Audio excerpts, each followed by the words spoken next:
이 4주간 우리가 같이 살펴보았는데요. 본문이 굉장히 익숙하지 않으셨을 겁니다. 이게 도대체 무슨 말인가 하셨을 수도 있는데 같이 함께 나눠주시고 순모임에 참여하시느라 너무나 고생 많으셨습니다. 이 니느웨라고 하는 키워드로 길게는 요나서부터 시작해서 우리가 쭉 이 니느웨와 아수르를 살펴보는 이 여행의 종결부가 오늘 이 나홈 3장에서 마무리가 됩니다.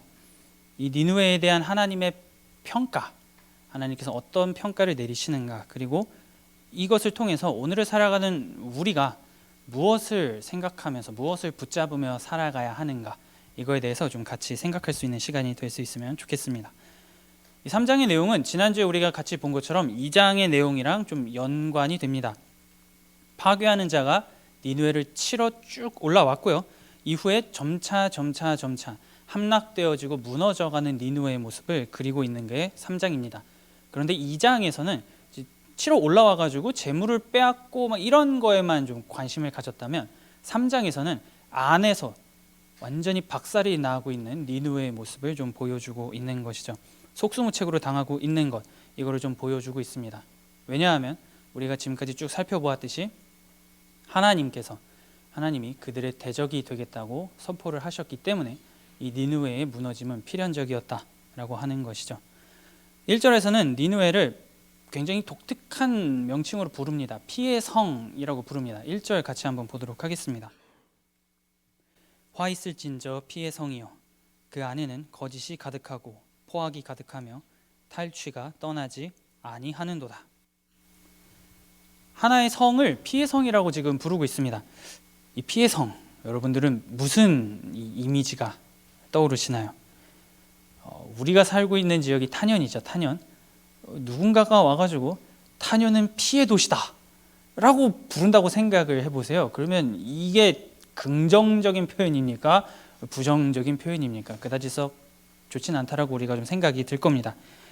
그러면 왜 도대체 이 니느웨를 향해서 이렇게 좀 좋지 않은 표현인 피의 성이라고 부를까라고 하는 걸 우리가 좀 살펴보려고 했는데 1절 마지막 부분에 좀 보면 거짓, 포악, 탈취, 이 세 가지 때문에 니느웨는 피의 성이다 라고 본문이 말을 하고 있습니다.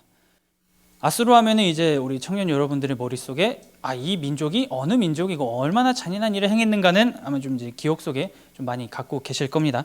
정복 전쟁에 굉장히 심취해 있었고 사람 죽이는 것을 너무나 쉽게 그리고 또 즐겼던 민족이 아수르 사람들이었습니다.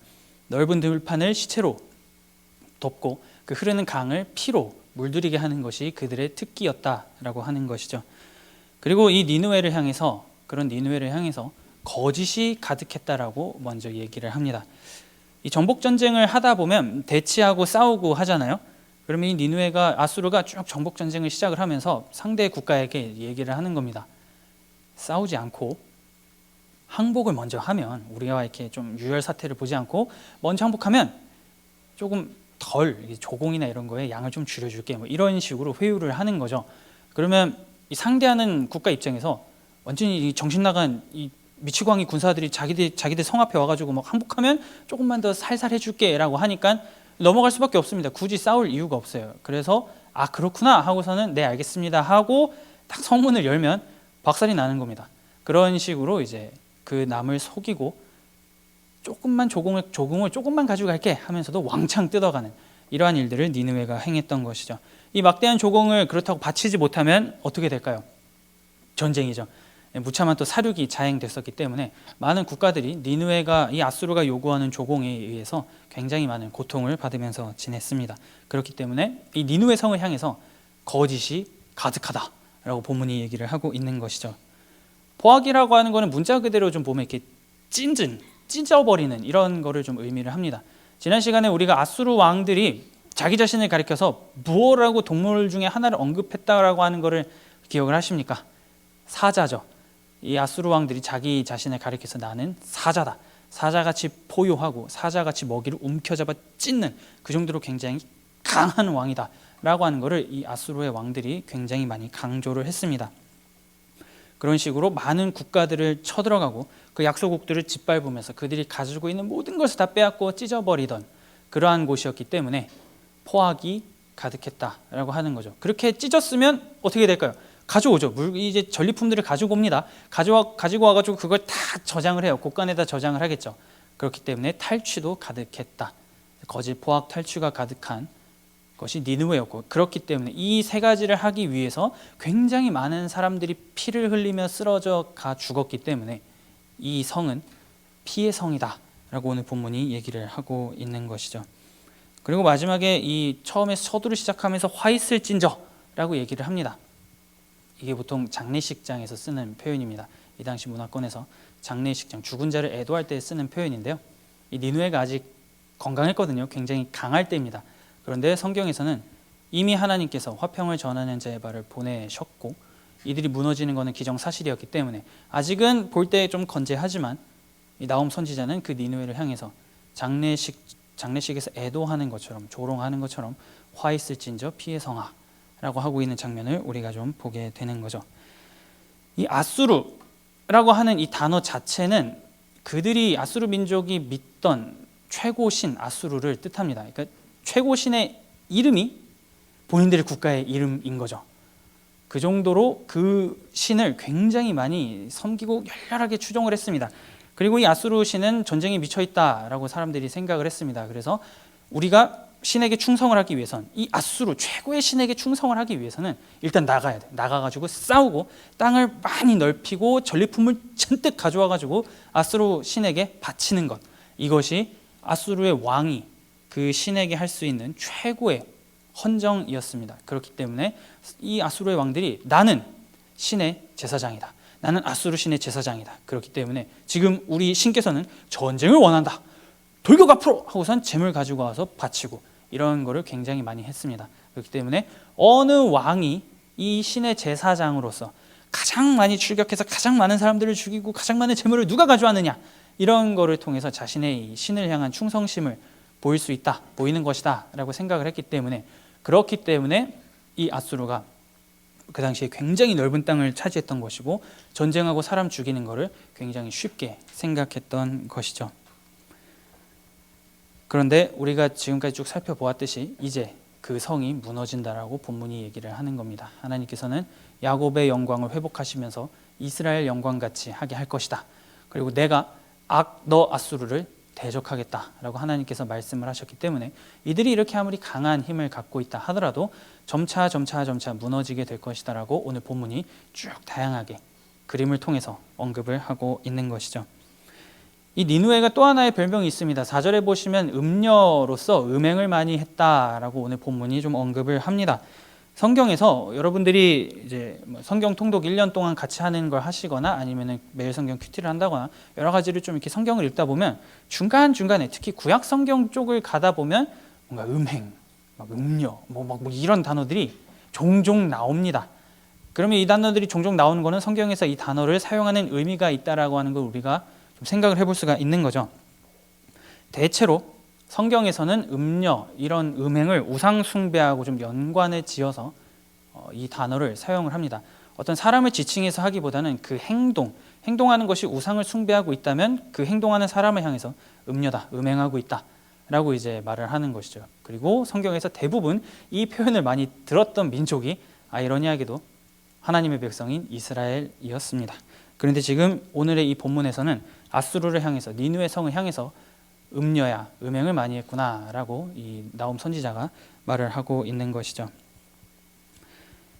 이들이 이렇게 음행을 많이 하는 것이 우리가 과연 이들에게 있어서 이게 뭘까라고 좀 생각을 해본다면 이들의 정책과 이거에 좀 관련이 있습니다. 자, 나가서 싸웁니다. 아수르가 쫙 출정해가지고 어느 A 지역을 점령을 해요. 그러면 그 지역에 깃발을 꽂아야 되잖아요. 내가 이 지역을 점령했다라는 깃발을 꽂아야 되는데 그 깃발을 꽂을 때 사용했던 방법이 무엇이었냐면 아수르 신을 믿어라 입니다. 왜냐하면 이 전쟁은 신의 전쟁, 신들의 싸움이라고 생각을 했어요. 그래서 A 국가랑 우리 아수르랑 싸웠습니다. 싸웠는데 아수르가 이겼어요. 그럼 당연히 아수르가 A보다 세구나, A들이 믿는 신보다 세구나 라고 하는 게 당연히 머릿속에 너무나 각인이 됐을 겁니다. 그렇기 때문에 나약한 너희의 신은 저리 집어치우고 승리를 주는 아수르 신을 믿어라 라고 하면서 거기에 신전을 세우고 아수르 신을 예배하는 것을 굉장히 강조를 한 거죠. 강요를 막 하는 겁니다. 하기 싫어요. 어떻게 될까요? 죽죠. 그러니까 이러지도 저러지도 못한 채 아수르가 점령한 지역의 모든 민족들은 그 아수르 신을 예배하고 찬양해야 되는 그러한 아이러니한 상황 가운데에 놓이게 되는 겁니다. 그렇기 때문에 이스라엘도 예외가 아니었어요. 북이스라엘은 이 아수르에 의해서 멸망을 당했고, 남유다 같은 경우에는 이 아수르의 영향력이 계속 침범에 들어와가지고 이미 이 나움 시대에는 우상 숭배가 판을 치고 있던 시대였습니다. 다른 민족으로 하여금 우상을 숭배하도록 강요했던 것이 아수르였던 것이고, 나 여호와는 상천하지 유일한 여호와니 너희는 마음을 다하고 뜻을 다하고 힘을 다하여서 나 여호와를 사랑하라 라고 하나님께서 그 이스라엘 백성들에게 얘기하셨지만, 아수르가 그거를 다 집어치워라 하고선 우리의 신을 믿어라 라고 했기 때문에 나움 선지자는 지금 이 니느웨를 향해서 너희는 음녀고 너희는 음행을 많이 했다 라고 오늘 본문 가운데에서 얘기를 하고 있는 것이죠. 그렇기 때문에 이들에 대한 평가가 그렇게 썩 좋지 않고, 음녀와 음행이라고 했다면 분명히 그 뒤에 뭔가가 좋지 않은 또 심판이나 이런 게 올 것이구나 라고 하는 것도 우리가 좀 연관지어서 생각을 해볼 수가 있습니다. 아이러니하게도 이어서 이 5절부터는 이 음녀인 니느웨를 어떻게 하나님께서 조롱하실 것이고 어떻게 모욕을 주실 것인지에 대해서 5절에서 7절까지 좀 자세하게 표현을 하고 있습니다. 거침없이 니느웨를 무너뜨릴 것이고 그 어느 누구도 이 성이 와르르 무너지는 상황 가운데에서 구해줄 수 없을 것이다 라고 확정을 짓습니다. 오늘 말씀 5절에서 7절입니다. 보라, 내가 내게 말하노니 만군의 여호와의 말씀에 내 치마를 걷어올려 내 얼굴에 이르게 하고 내 벌거벗은 것을 나라들에게 보이며 내 부끄러운 곳을 뭇 민족에게 보일 것이요, 내가 또 가증하고 더러운 것들을 내 위에 던져 능욕하여 너를 구경거리가 되게 하리니 그때에 너를 보는 자가 다 내게서 도망하며 이르기를 니느웨가 황폐하였도다. 누가 그것을 위하여 애곡하며 내가 어디서 너를 위로할 자를 구하리요 하리라. 어떤 이미지가 좀 떠오르십니까? 성이 무너지고 있는 거를 그냥 벽들이 무너진다, 성이 불탄다 이렇게 표현하지 않고 성폭행당하는 걸 차용해가지고 지금 성이 무너지는 거를 표현하고 있다라고 하는 거를 지금 여러분들이 어렴풋이 좀 느끼셨을 겁니다. 이 고대 근동 지역, 이 당시에 이 사람들이 살았던 지역에서 이 몸을 파는 창녀들에게 했던 형벌 중에 하나는 많은 사람들이 보는 앞에서 알몸인 상태로 그냥 밖에다가 내던지는 것이 이 당시에 사람들이 창녀에게 주는 형벌 중에 하나였습니다. 근데 이게 왜 중요하냐면 아수르가 이 개념을 가지고 약소국가에게 가서 이 얘기를 하는 겁니다. 자, 우리랑 이제 조약을 맺을 건데 너희가 뭐 조공이나 이런 거 우리에게 뭔가 제대로 잘 하지 못하면 너희 국가는 이렇게 벌거벗겨질 거고 무참하게 사륙당할 것이다 라고 하는 저주를 겸해서 조약을 맺었어요. 이 당시에 사람들이 생각하던 그 가치관을 가지고 너희 국가는 창녀의 국가다, 우리가 요구하는 것을 제대로 따르지 못하면 그런 국가다, 음녀다, 그리고 너희는 그런 우리에게 멸망할 것이다 라고 하는 협박을 일삼았던 것이 아수르였던 것이죠. 그리고 동시에 이들이 믿었던, 지난주에 우리가 함께 살펴보았던 그 여신 이슈타르 같은 경우에는 말 그대로 여자입니다. 여자 신이고 전쟁의 신이고 성의 여신이었습니다. 그렇기 때문에 어떤 행동이 벌어졌을지는 우리가 충분히 상상할 수 있죠. 그렇기 때문에 음녀, 음행이라고 하는 평가를 받기에 아주 전혀 부족하지 않은 모습을 보여주었던 것 또한 아수르였다라고 하는 것이죠. 그런데 이제 그들이 했던 그 말을, 그들이 그렇게 피해 국가를 짓밟을 때 했던 말, 그 조약 모든 것들을 이제 하나님께서 뒤집어서 너희가 이제 그렇게 당할 것이고 너희가 창녀처럼 벌거벗겨져 가지고 완전히 짓밟히게 될 것이다. 피해 국가를 그렇게 죽이고 피를 흘리고 많은 사람들에게 눈물을 흘리게 했던 너희는 그대로 돌려받게 될 것이다 라고 하나님께서 말씀을 하고 계시는 것이죠. 자신들이 가지고 있던 거짓, 포악, 탈취 모든 것들을 막 속이고 여러 가지 행동들을 많이 했을 겁니다. 협박도 많이 했을 거고요. 그런 것들을 하나님이 다 하나하나 끄집어내가지고 모든 주변에 있는 피해 나라에 있는 모든 사람들에게 다 보여주겠다고 말씀을 하는 겁니다. 감출 수 있는 것이 너희는 그 심판의 날에 단 하나도 없을 거라고 하나님께서 저주를 하고 계시는 것이죠. 우상 숭배를 통해서 채우고자 했던 그들의 욕심, 그들의 부, 그들의 노력 모든 것들이 다 허사가 될 거라고 오늘 본문은 강하게 말을 하고 있는 겁니다. 그리고 그렇게 니느웨가 천천히 하나씩 모든 걸 잃으면서 무너져 가면서 다른 사람들이 볼 때, 다른 민족들이 볼 때 와 저렇게까지 무너진다고, 저렇게까지 박살난다고 하는 걸 보면서 별이 지는구나, 이게 아니고 손뼉을 치면서 굉장히 즐거워할 거라고 얘기를 하는 거죠. 도저히 아무도 도와주지 않을 거고 그 누구도 애통해하지 않을 거다 라고 말을 하는 겁니다. 누구도 슬퍼하지 않는 죽음이라고 하는 것은 바꿔서 얘기하면 아수르가 어마어마한 학살과 어마어마하게 나쁜 행동을 많이 했구나라고 하는 것을 그 누구도 그 성의 무너짐을 가지고 애곡할 사람이 없다라고 하는 표현을 통해서 우리가 좀 살펴볼 수 있는 것이죠. 이들에게 준비된 것은 결국에는 폐허인 것이고, 그들이 사랑했던 모든 것들은 잃어버리게 될 것이고, 이들이 손에 쥘 수 있는 것은 오물밖에 없을 것이다 라고 하나님께서 말씀을 하고 계시는 겁니다. 그런데 한 가지 문제가 좀 있어요. 문제가 무엇이냐면, 이 당시에 이 나홈 선지자가 막 메시지를 선포할 때는 니느웨가 강할 때입니다. 이 거의 완전히 최전성기를 구가하고 있을 때 이 메시지를 기록을 한 거예요. 만약에 우리가 좀 생각을 바꿔서 니느웨가 점차 무너져 가던 상황에서 나홈 선지자의 이 메시지가 기록이 되었다면, 뭔가 그렇게 될 것 같다 이런 생각을 하겠는데, 자, 너무 강해요. 허구한 날 막 우리 유다 들어와가지고 막 나쁜 짓 하고 저 민족 막 정복하고 이렇게 니느웨의 기세가 등등할 때 하나님께서는 나홈 선지자를 통해서 지금 이 저주, 하나님의 심판을 선포하도록 만드셨습니다. 그러니 이 당시에 듣던 유다 사람들이 무슨 생각을 하겠어요? 뭐 일부는 주의 뜻대로 이루어질지어다 아멘이라고 하겠지만, 누군가는 뭐 소설 쓰고 앉아있는 이런 생각을 분명히 했을 거란 말이에요. 이걸 내가 어떻게 믿냐? 누가 봐도 저렇게 최전성기를 구가하고 있는 아수르를 이게 지금 저 국가가 무너진다고 우리는 믿을 수 없다 라고 이제 생각하고 있는 사람들에게 하나님께서는 나홈 선지자에게 그 당시에 일어났던 역사 하나를 사용하셔서 이렇게 얘네도 무너질 거야 라고 말씀을 하십니다. 그게 오늘 말씀 8절입니다. 8절 같이 보도록 하겠습니다.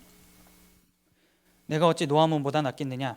그는 강들 사이에 있으므로 물이 둘렀으니 바다가 성루가 되었고 바다가 방어벽이 되었으며. 이 8절에 갑자기 뜬금없이 노아몬이라고 하는 단어가 나옵니다. 이 노아몬은 아몬의 성읍이라고 하는데, 성읍이에요. 아몬 신의 성읍입니다. 그럼 아몬 신이 누구냐? 이집트예요. 이집트에 있는, 이집트의 당시 애굽이죠. 애굽의 수도인 테베, 이 테베를 노아몬이라고 불렀습니다. 그런데 이 테베가 주전 662년에서 4년 사이, 보통 주전 663년 정도로 봅니다. 그때 아수르에 의해서 완전히 박살이 나가지고 멸망을 하게 됩니다. 이 노아몬이라고 하는 도시는 역사가 이 아수르에게 무너지기 전까지 1400년 정도의 역사를 지닌 굉장히 거대한 유구한 역사를 가진 제국의 도시였습니다. 그런데 이 도시가 아수르에게 무너진 것이죠. 그리고 또 이 테베 노아몬을 좀 자세히 보면은 지정학적 위치나 이 가지고 있는 게 아수르랑 이 니느웨랑 굉장히 비슷했습니다. 우리가 지난 시간에 살펴본 것처럼 니느웨가 강을 좀 끼고 있었기 때문에 강이 벽이 되었고 댐이나 이런 것들을 많이 만들었다라고 하는 걸 같이 나눴었는데요. 이 노아몬도 마찬가지입니다. 나일강을 끼고 있었기 때문에, 나일강을 끼고 그 성이 있었기 때문에 쉽게 들어갈 수가 없었습니다. 그리고 동서남북에 한 가지 더 있었다면, 우리가 위험합니다 라고 했을 때 이 노아몬을 중심으로 동서남북에서 군사를 보내줄 수 있는 원군, 군사 조약이죠. 동맹을 맺은 국가들이 있었습니다. 그렇기 때문에 우리가 좀 위험합니다라고 하면 사방에서 군사가 몰려올 수 있는 굉장히 좋은 조건을 가졌던 게 노아몬이었던 것이죠. 하지만 오늘 이 8절에서 본 것처럼 아수르가 그렇게 불가능하다고 여겨지는 천혜의 요새이자 난공불락의 요새였던 노아몬을 함락을 시켰었습니다. 여기서 이 나홈 선지자가 이 노아몬을 언급을 했기 때문에 우리가 이 성경의 기록 시기를 정확하게 알 수가 없어도 적어도 이 주전 663년 이후에 이 나홈서가 기록이 되었을 것이다, 기록이 된 거다라고 우리가 좀 볼 수가 있는 것이죠. 그러니 아무리 생각을 해보아도 니느웨가 가지고 있던 거는 성벽 그리고 강, 고작 이겁니다. 동서남북에서 도와줄 수 있는 군사가 없었어요. 왜냐하면 자기들이 굉장히 힘이 셌었기 때문에.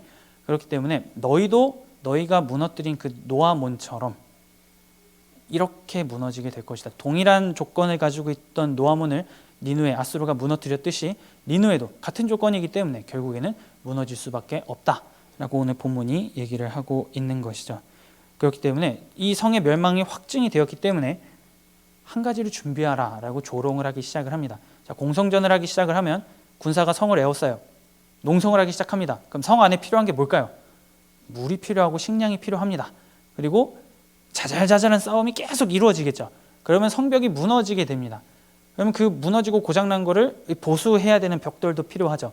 그래서 오늘 본문을 쭉 보시면은 물을 준비해라, 벽돌을 많이 준비해라, 식량을 많이 이제 준비하라는 식으로 얘기를 합니다. 왜냐?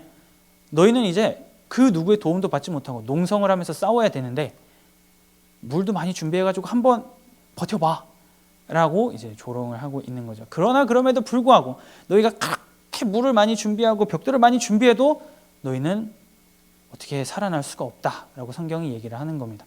환경적으로 그렇게 살아날 수가 없기 때문에 너희는 그러면 무슨 생각을 할 거냐라고 하면서 나오미 얘기하기를 자녀를 많이 낳아가지고 군사를 많이 늘려라. 곤충이 굉장히 빠르게 번식을 하는 것처럼 메뚜기 떼가 순식간에 생겨나는 것처럼 너희들도 그렇게 한번 해보아라. 그러나 그럼에도 불구하고 너희들의 그 모든 노력은 소용이 없을 것이다. 왜냐? 하나님께서 너희를 대적하기로 결정하셨기 때문에 인간의 그 모든 노력은 하나님의 진노와 분노 앞에 소용이 없을 것이다 라고 오늘 본문이 얘기를 하고 있는 것이죠. 아수르 왕 같은 경우에 자신을 사자로 비유했다면 이 왕들은 자신들의 군사를 뭐라고 비유했냐면 메뚜기 떼로 비유를 했습니다. 메뚜기 떼가 한번 싹 휩쓸고 가면은 남아나는 게 없다라고 해요. 완전히 그 지역은 황폐화가 되는 겁니다. 초토화가 되는 거죠. 아수르가 자신들의 군대로 쫙 그 민족을 정복했을 때 아무것도 남기지 않고 다 불태웠던 것처럼 그걸 보면서 나의 민족, 나의 군사는 메뚜기 떼다 라면서 굉장히 자랑스러워했습니다. 그런데 이거를 다시 하나님께서는 뒤집어 가지고 너희들의 군사가 그렇게 강력한 힘이 있는 메뚜기 떼라고 얘기했냐? 아니다.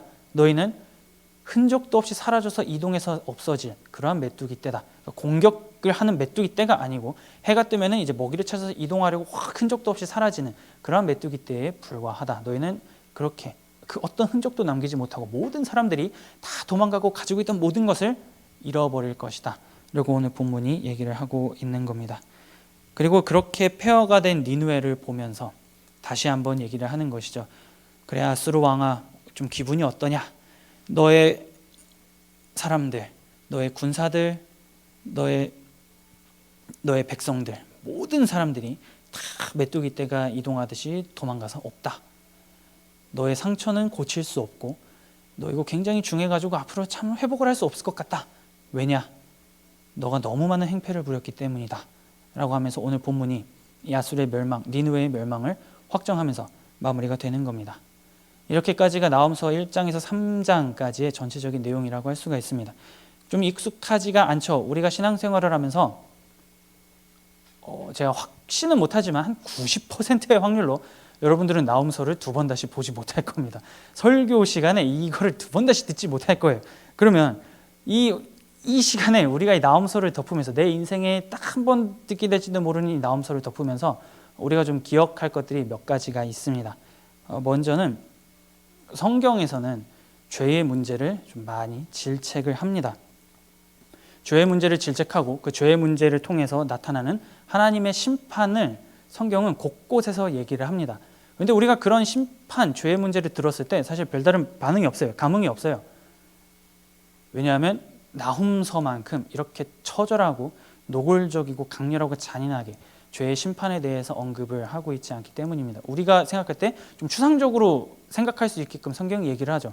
불로 세상을 심판할 것이다. 주께서 재림하실 때에 모든 것들이 다 뒤바뀔 것이다. 이런 식으로만 얘기하다 보니까 우리에게는 좀 약간 뜬구름 잡는 소리처럼 들릴 수가 있습니다. 그치, 심판이 있지.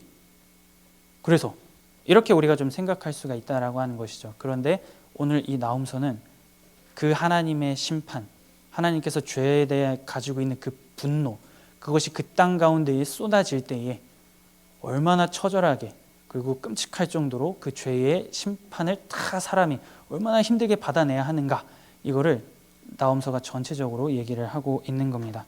그렇기 때문에 이런 본문들을 우리가 좀 접하면 좀 마음이 불편할 수 있어요.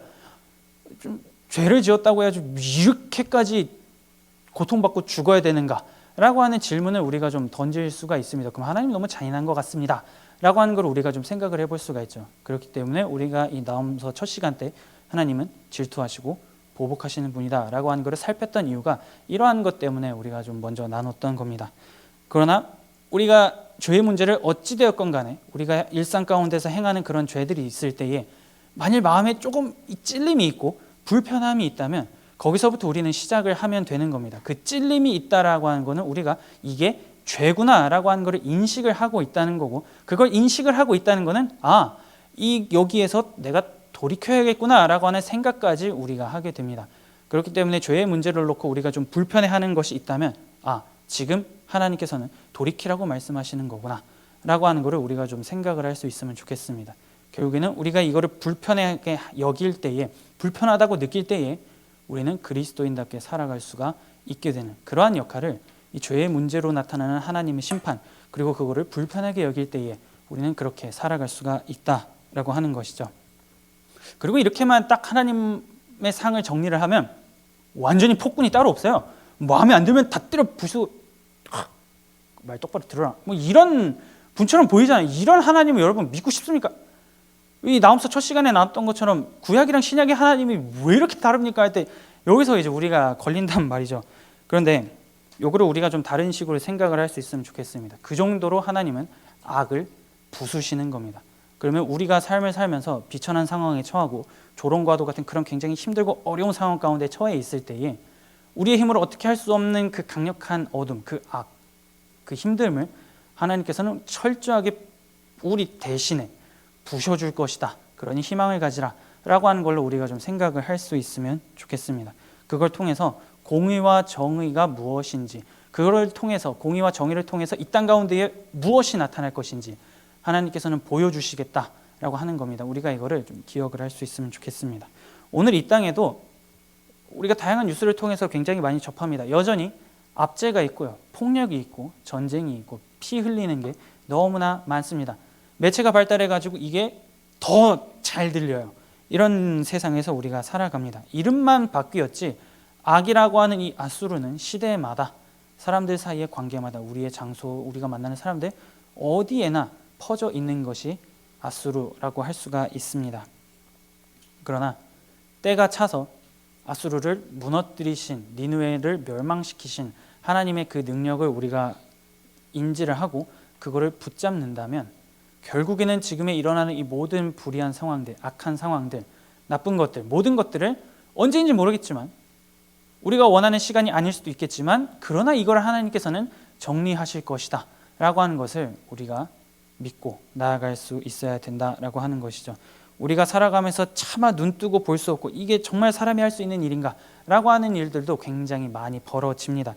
그러한 상황 가운데에서 우리가 취해야 할 태도는 하나님의 공의와 하나님의 정의가 이 땅 가운데에 임할 수 있도록 그걸 내가 신뢰하면서 이미 떠난 화평을 전하는 자의 발이 도착할 것을 믿으면서 주어진 인생을 살아가겠습니다 라고 하는 그 믿음과 신뢰가 오늘을 살아가는 우리들에게 굉장히 많이 요구가 되는 겁니다. 아까 전에도 말씀드렸던 것처럼 나홈서가 기록될 당시에 니느웨는 굉장히 강력했어요. 이게 좀만 노력하면 무너지겠다가 아니고 저게 진짜 무너지는 게 맞아? 라고 생각할 정도가 당시의 니느웨였습니다. 그럼에도 불구하고 하나님께서는 그 당시 시대를 살아가는 백성들에게 요구하시는 겁니다. 내가 무너지겠다고, 무너뜨리겠다라고 선언했으니 그거를 믿으면서 살아가라. 나의 능력이 이 땅 가운데에 임하고 그 분노가 들어가가지고 니느웨를 부술 것을 신뢰하면서 살아가라. 믿음을 굉장히 그렇기 때문에 강하게 요구를 하시는 겁니다. 어떤 상황 가운데 있든지 그 하나님의 능력이 임할 것을 믿으면서 그 주어진 시대를 살아가라라고 하나님께서는 말씀을 하고 계시는 것이죠. 그렇기 때문에 어떻게 보면 굉장히 한탄뿐인 세상이 바로 오늘날이라고 할 수가 있습니다. 내 눈으로 보고 내 귀로 듣는 굉장히 끔찍하고 안 좋은 일들 우리가 많이 듣습니다. 접합니다. 그런 상황들 가운데에서 우리가 생각해야 될 것은 하나님의 심판과 공의는 반드시 일어난다. 하나님께서는 그거를 반드시 바로 잡을 것이다 라고 하는 것을 우리가 기억하는 것과 그리고 우리에게 또 다르게 요구가 되는 것은 그것이 올 때까지, 그 날이 올 때까지 우리는 하나님을 향한 신뢰를 결단코 멈추지 않고 하나님께서 요구하셨던 것처럼 니느웨가 강하고 아수르가 강하고 그 당시에 유다에게 우상 숭배를 요구했음에도 불구하고 너희들의 자리를 일어나 털어서 예배의 자리를 회복해라라고 말씀하셨던 그 하나님의 메시지처럼 오늘을 살아가는 우리들은 비록 세상 상황이 이렇고 굉장히 끔찍하고 그 어떤 것도 할 수 없습니다 라고 얘기를 우리가 생각하고 얘기할지라도 하나님께서는 우리에게 강하게 요구하신다는 겁니다. 일어나서 예배의 자리를 회복하고 내가 이거를 무너뜨릴 것을 나의 공의를 믿으면서 살아가라 라고 하나님께서는 강하게 요구하시는 것이죠. 그렇게 해서 악이 무너지는 것을 통해서 새로운 길을 여시겠다라고 하나님께서는 분명하게 말씀을 하십니다. 마지막으로 성경 구절 하나 살펴보겠습니다. 시편 73편 28절입니다. 하나님께 가까이 함이 내게 복이라. 내가 주 여호와를 나의 피난처로 삼아 주의 모든 행적을 전파하리이다. 하나님을 가까이 하는 것이 내게 복이라고 오늘 성경은 분명하게 얘기합니다. 우리가 삶을 살아가면서 하나님의 심판, 그리고 그 심판으로 말미암아 일어나는 하나님의 구원, 이 두 가지를 우리가 기억합시다. 이거를 오늘을 살아가는 그리스도인들은 절대로 결코 잊어서는 안 되는 것들입니다. 그리고 그 하나님의 선하심이 결국엔 나에게 복인 것이고 나에게 도움을 주실 것이고 나를 일으켜 세워줄 것이다. 혼란스러운 시대 가운데에서 내가 살아가야 할 길, 내가 살아가야 할 방향성, 목표는 하나님이다. 그러니 하나님만을 내가 가까이 하게 하여 주시옵소서. 너무나 끔찍하고 힘들고 이걸 내가 봐야 됩니까? 라고 하는 상황 가운데에서도 하나님의 뜻은 분명히 이루어질 것이니 어느 상황이든지 내가 하나님을 가까이 하고 붙잡을 수 있게 하여 주시옵소서. 이러한 결단을 가지고 주어진 우리의 인생길을 살아나갈 수 있는 저와 여러분들이 될 수 있기를 마음 다해 축복합니다.